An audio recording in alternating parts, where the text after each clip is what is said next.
I'm Victoria, and this is my knowledge question. To what extent should convictions be based on eyewitness testimony, knowing that memory can be unreliable and subject to outside influence?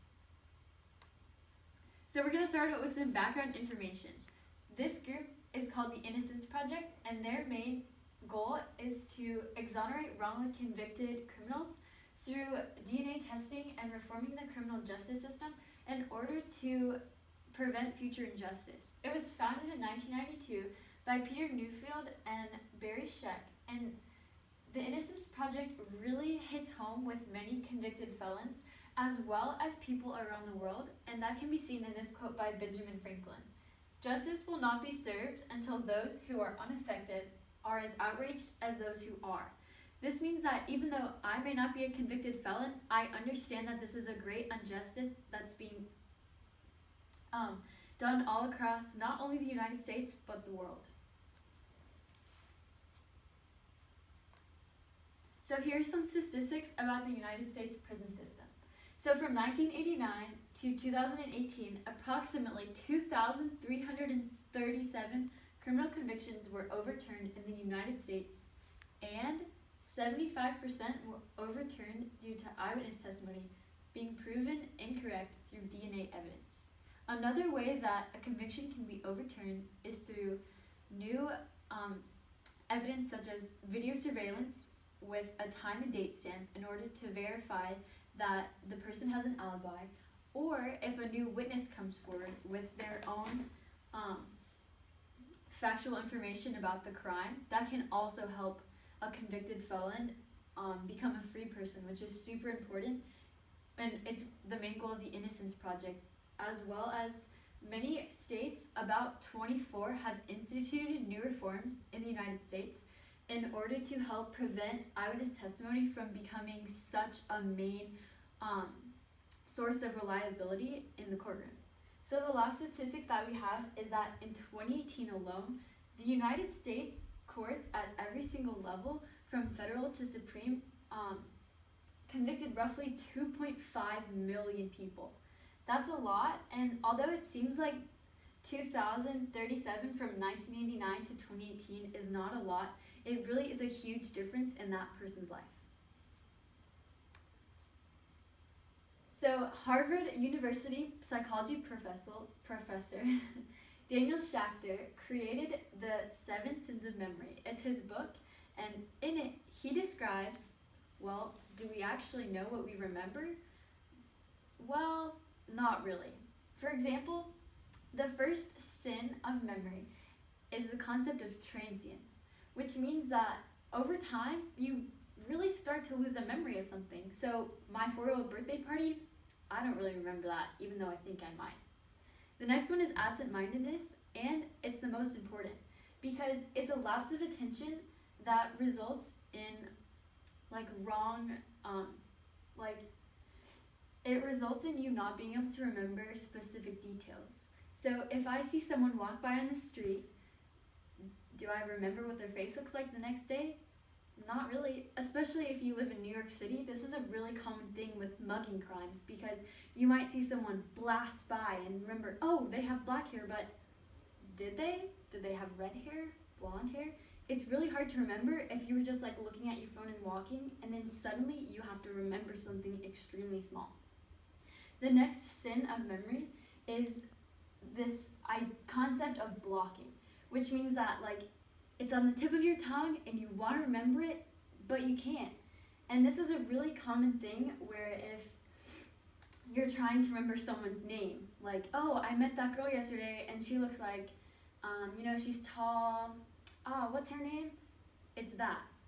The next sin of memory is misattribution. So I might remember that you really like soccer and that your brother goes to Chicago University, but wait a second, that's my friend Daniel. That's not your brother. Okay, another sin of memory is the concept of suggestibility, this is a really common thing, unfortunately, in many convictions, because we'll read about this in the next case, but if an inmate is offered a deal in exchange for naming someone else, then maybe they might be subject to say something they don't really mean. We'll read about this in the next case when we have an inmate who describes someone he thinks he remembers in order for a lesser sentence, which is a really big issue because it didn't happen. The next one is the concept of bias. So this is really common with race. So if you have someone who's like maybe suspicious of other races, then they're gonna be a lot more likely to say that, yes, that person did the crime because they're of that race. Our last sin is persistence, which is really common in PTSD patients, which is actually the opposite of a sin of memory because it's remembering the same traumatic event over and over with extreme detail and can cause extreme stress in someone's life. So this is our court case. So, on the night of March 2nd, 1995, Michael Girardi and Connie Babin were out to dinner in the nice Baton Rouge area of Louisiana. So, at the end of the day, it went well, they had a nice date, and they were walking back to his car, when suddenly they were approached by 3 African American boys. Unfortunately, Michael was able to tell that the situation was gonna turn bad, and he yelled, "Connie, run away!" So Connie began to run away. As this was happening, she looks back and she sees Michael get shot in the face, which is a really traumatic event.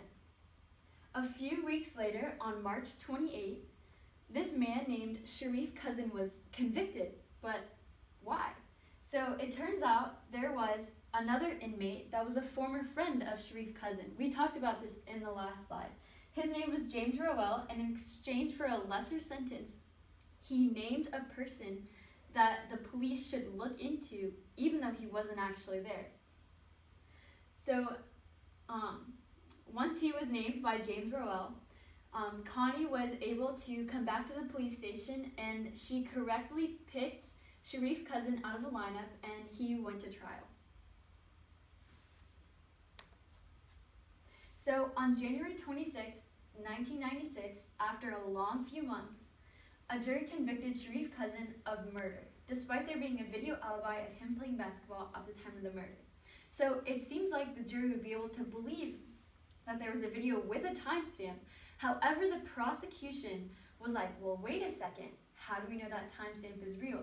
And we have a material witness saying that he was there, so he must be there. The interesting thing about that is when the defense decided to completely annihilate the prosecution. So something that the defense found out is that Connie Babin, from the previous slide, she was the woman on the date who saw Michael get shot in the face. She wears glasses. And although it might not seem like a big thing, especially if you have a low prescription, Connie, oh gosh, hers was real bad. Without glasses, she could only see shapes and colors. So the defense argued that if Sharif Cousin was standing this close to her on that night, she would not be able to identify him even if he was this close. So she tried to use sight as a way of knowing that we see in TOK. However, her perception of the night was not correct because she was unable to correctly use her sense of sight in order to determine who she really saw. So this can be seen in the quote by Roberto Bolaño. So he says, "People see what they want to see, and what people want to see never has to do anything with the truth." So we're going to move on to the next slide in order to explain this. So the recall of details surrounding a crime is difficult under normal circumstances, but has a direct correlation with the intensity of the crime. So when Connie saw Michael shot in the face, obviously that was a time of extreme stress, and she's trying to remember who she saw, but the only person she can think of to say is the person she picks out in the lineup in order to create a more perfect memory of this night in her mind, that she can argue to the jury that this man had to do it. So another perspective that we can see is in the book Picking Cotton. So it's actually kind of strange.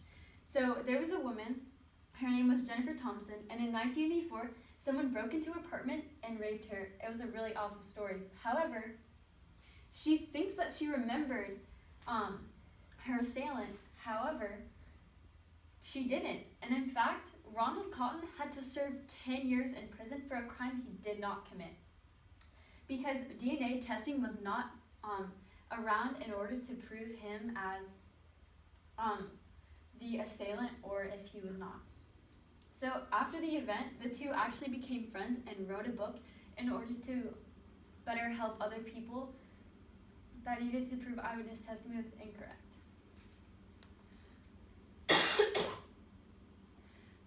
So in conclusion, we found out that a majority of the time, eyewitness testimony is extremely unreliable. This is due to many of the 7 sins, such as we saw in Connie and later in Jennifer, that they think they remembered something, but they actually did not.